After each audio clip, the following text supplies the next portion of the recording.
Awesome. So we're going to move on to Division I sports, especially college football. I'm a college football fan. I know you're paying attention to some games this weekend, so we're definitely going to cover the IU Hoosiers.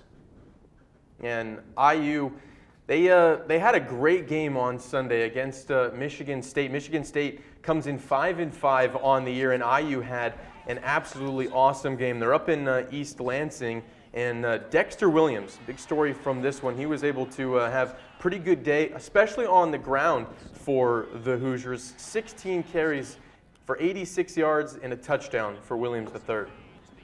The run game, look, we'll continue on that aspect of the game. I think for every college team that I've looked at so far has a good run game. Let's talk about Deshaun Shivers here. 13 carries, 115 yards, and 2 touchdowns. With the backup, Josh Henderson with 11 carries, 36 yards, and a touchdown. Dominant run game from the IU Hoosiers. With the Michigan State side of things, obviously come in 5-5. You have a home game against the Hoosiers, and you're up 31-14. About midway, almost more than midway through the third quarter, you squander away that lead, and by the time the beginning of the fourth quarter rolls around, I mean, here come the Hoosiers. Now it's a tie ball game, and Michigan State, you see it there.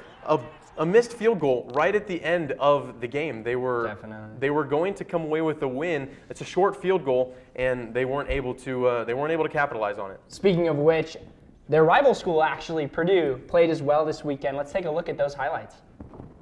Yeah, so Purdue, they come in also an astounding 6-4 so far on the season. Aiden O'Connell, 159 yards on Saturday, also throws a couple touchdowns for the Boilermakers, and they have not exactly a convincing win against Northwestern. The Wildcats come in 1-9 on the season, and they actually put up quite a bit of a fight against the Boilermakers. They got off to a hot start. They scored the first touchdown, and then the Boilermakers then were trying to answer most of the way. Dylan Downing, 17 carries, 49 yards for the Purdue Boilermakers. 2 good receivers here for Purdue. Charlie Jones, 6 receptions, 46 yards, 1 touchdown. Modest day for him. He usually puts up a little bit better numbers, but especially against Northwestern. Like you said, they did put up a bit of a fight in the beginning. Then Purdue sort of took over with these screen plays and these tosses out of the backfield. Definitely a dominant day for Purdue.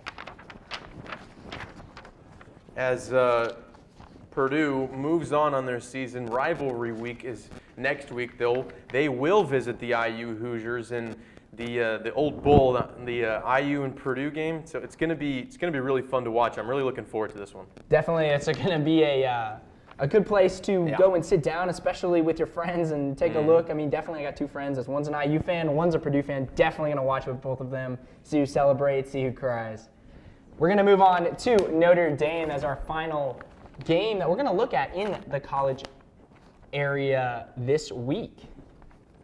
Yeah, Drew Pine, quarterback for IU, steps in and has a big day for the Irish on Saturday. It was 13-25, 156 yards through the air and a touchdown. But Logan Doggs, I mean, just look at him. 15 carries for 122 yards and a touchdown on the ground. Audric Estime through the air, 11 catches for 71 yards and 2 touchdowns. They were the Fighting Irish were just a domination against Boston College. Obviously, Boston College comes in 3-7 on the season. Notre Dame 7-3, but the snow, a big story of this one. Definitely. It's definitely cold here in Indiana these times of the season. A little bit earlier than I want the snow to come, but definitely you can see here, literally 2-3 minutes before this, it looked like this. Exactly. Just immediately, about a couple minutes into the third quarter, there was no snow on the ground, as you see it here, but then about midway through the third quarter, just 5 or 6 minutes had run off the clock,